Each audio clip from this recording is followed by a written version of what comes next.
भाई के पास लेके आता हूँ। जब तक सुजाता जी ज्वाइन करेगी, आप तब तक इसका आंसर दीजिएगा।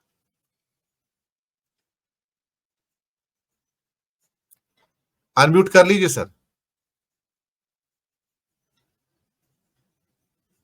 आपके टाइटल से ही शुरुआत कर देते हैं कि आए तो जी थे सर। वो कोठा बंद करवाने, तवायफों का मुजरा जहाँ चल रहा था, लेकिन पैसों की खनक देख के वो खुद ही बैठ के मुजरा करने।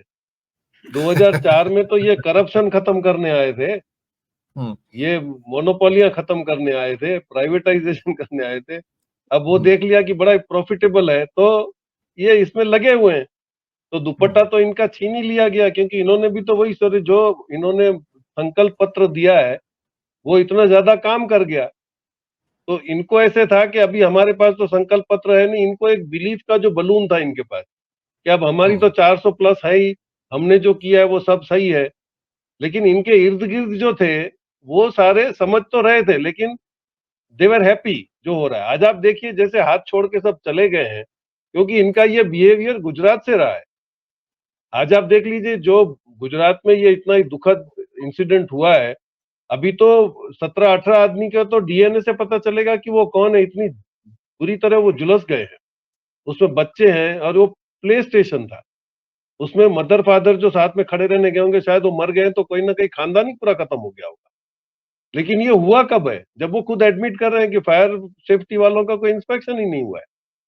इतनी सारी लिबर्टीज आप किसी को कब दे सकते हो जब आपको पता है कि भाई वो किसी डील के अंडर में उसको काम दिया गया है। तो करप्शन की जो बात कर रहे हैं वो खुल के कोई बोल नहीं रहा। गुजरात के अंदर जो हर फील्ड में करप्शन चल रहा है, इतना हद है कि लोग उससे कंटाल गए। आप सिर्फ कोरोना का ही केस ले लीजिए सर, पूरे हिंदुस्तान में, महाराष्ट्र में भी मेरे को पता है, हम लोग जाते थे, म्यूनिसिपैलिटी का आदमी आपको पकड़ के 200 रुपया पेनल्टी करता था, रसीद देता था। गुजरात में कोरोना की वसूली पुलिस को दी गई थी और 1000 रुपए के नीचे कोई किसी का डील नहीं होता था। रेलवे स्टेशन पे चले जाओ तो आपकी बैग सैनिटाइज होती थी, 50 रुपया ले रहे हैं, 100 रुपया ले रहे हैं। मैंने उसको पूछा रिसीट कहाँ है, बोले रिसीट नहीं है सब, ऐसे ही वो अंडर प्रोसीजर है। आपने इतनी छूट दे रखी थी लूट की और वही प्रोसीजर आप वहां लगा रहे हैं। तो अभी जो विरोध हो रहा है उसका सबसे बड़ा रीजन ही है। आप तो करप्शन रुकवाने के लिए आए थे, आप बोल रहे थे कि भाई मनमोहन सिंह सरकार करप्ट है, उनका इंटरनेशनल कोई डंका ही नहीं बज रहा है।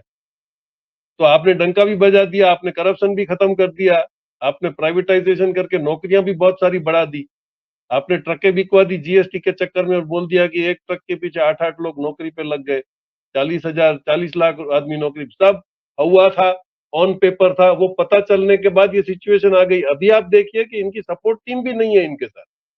ये इस निम्न स्तर पर आकर जो स्टेटमेंट कर रहे हैं, कोई आदमी इनके सपोर्ट में जो इनके भक्त थे वो भी मुंह छुपा के निकल लेते हैं, जवाब देने के लिए तैयार नहीं है। दिनेश,